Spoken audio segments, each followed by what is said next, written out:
Welcome back to my YouTube channel. O diba? Reggae ang ating music for today's video. But seriously, in this video, let me share to you how we prepared for our first ever Santa Cruzan in La Aldea del Mar, Pueblo de Oro. This is a late upload, by the way. First, we have the ark. I bought a lot of artificial flowers. At first, I wanted sunflowers. The sunflowers didn't look good, so I changed it to cherry blossoms. I think pink is better than yellow. It's a trial and true galore process. I actually asked for my help for this. After focusing on just 1 to 3 colors, this is how it looked like. On the next day, I decided to put curtains. This is the dress that Gazelle is gonna wear. Meet John, Kurt, and Jillian. They're gonna carry the ark. And of course, our makeup artist, Indaylita.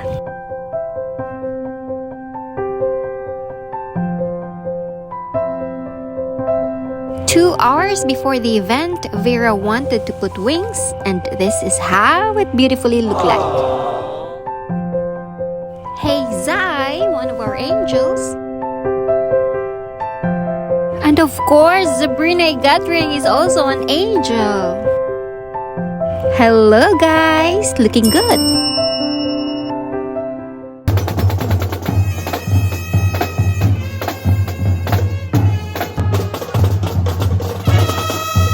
Here are some of the ark designs. Of course, some of the queens. Our Queen of the Rosary and the Queen of Angels. This is not to brag, but I think our ark is the best among the rest. Charot lang!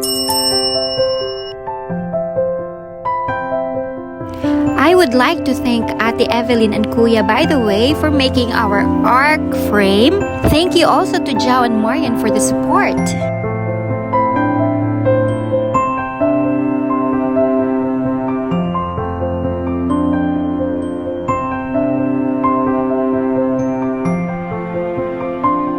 Baya, ang Inday Badita ay nagpa-cute. Nagpa-cute yun di ay.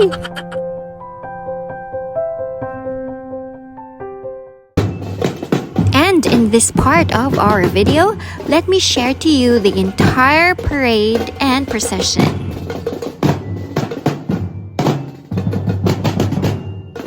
Ayaw in taon ikat ha, tanawag yun kay short na kaya ni. Salamat!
Hi di ay sa mga tapulan mula ka, Eddie Simon Rachel.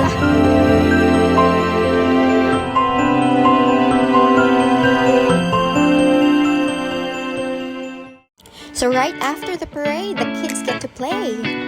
We rented tables and chairs so that we can eat together. Thanks to my family and relatives for the full support. Of course, to the husband for the budget.